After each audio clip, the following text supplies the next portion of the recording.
If you're thinking about building a new home, maybe weighing the options of what would be best, buying a resale or building a new home, according to an article I read on Dave Ramsey's website, he's a pretty good resource. Last year, the average cost to build a custom home was over $485,000. That same home in a resale or a comparable home would be $309,000. So according to him, the smarter option is to buy resale because it costs less. I'm Jana Classy, and my husband and I are realtors here in the Eastern Panhandle. Of course, his figures are nationwide, so in this area it's going to be a little bit less, but it's still going to be more expensive to build a home than it is to buy a resale.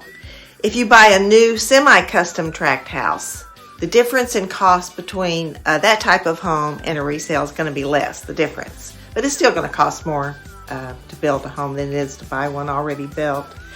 And one of the reasons new construction has increased in price so much is because lumber mills shut down during COVID, as did delivery sources. So that shortage has driven up prices, and builders are paying more for building materials. So cost-wise, resale on average is going to be less than a new build. But it can be difficult, especially now in this shortage of listings, to find a home that has everything you want or everything you need, especially if you have a specific location or some unique things that you want. So it may be tempting to just start from scratch and build what you want. So here's some things to consider if you are weighing whether to buy a resale or build a new home. First, cost. Comparing two similar homes is going to be more expensive to buy new for the reasons mentioned earlier. Also, there may be unexpected costs that come up on a custom build. On a resale, you and the seller have negotiated and agreed on a price, so that's pretty much set. Negotiating the price on a new build is not likely. Other costs on a new build are things like interior items, window treatments, outside landscaping, planting trees, etc. That's usually has been taken care of on a resale, so you won't have that expense. Also, you may need temporary housing. You may need to rent something while your house is being built. So bottom line, you're going to get more home for the money on a resale and spend less on basic finishes. And keep in mind that the more custom built you want your home, the more expensive it's likely to be. Number two, how important is customization for you? You can get what you want in a new home as long as it fits in your price range. On a resale, you'll probably be looking at some compromises or doing some work after you buy the home to get it the way you want. So, a consideration is how important is customization. Number three, possible repairs or upgrades.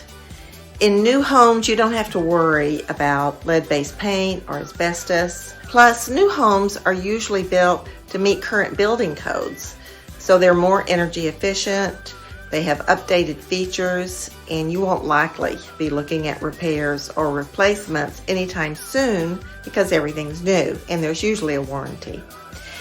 And of course, that's going to depend on the quality of the construction. So it's not a bad idea to get a licensed inspector inspect a new home. That's usually a two-step process. There's pre-drywall inspection, and then again when it's complete. Also important to check out the reputation of the builder. In a resale, you'll definitely want to hire some inspection services to make sure you won't be looking at expensive repairs after you move in. Number four, your timeline. When do you need to move? A new build will take at least 6 months, and you can count on delays. There's weather delays and getting building materials in, things like that. If you buy a resale, those type of delays are not going to be a consideration. Delays can happen with a resale, appraisal scheduling. Sometimes those kind of things get backed up. But really, for the most part, closing is going to happen within 30 to 60 days. So the main considerations are going to be cost, whether and how much you're willing to compromise on some features you want, or if there's some things you're just not willing to compromise on, and the timeline. If you're a first-time home buyer, your main consideration is probably going to be cost. If you're retiring and building a retirement home, then customization is probably going to be very important. And if you're relocating for a job, something like that, then the timeline is probably going to be at the top of the list. It's a good idea to do a pros and cons list before you start home shopping. I really think that helps maintain focus on what your priorities are. And I've got a good resource for you for each of these priorities. And it's on our website. And here's the address. It's meetmeinthepanhandle.com/categories. There's a link on there for a list of new homes, new construction homes. There's a link for homes that are priced under $250.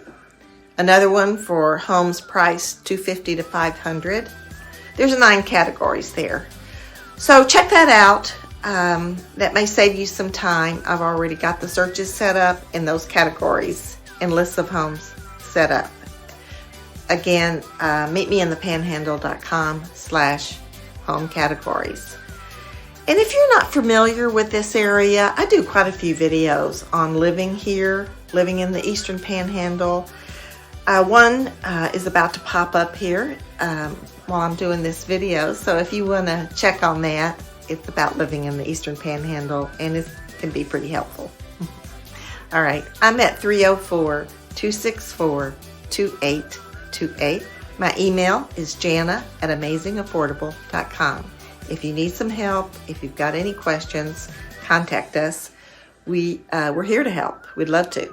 Okay, thanks for tuning in, and I will see you next week. Bye.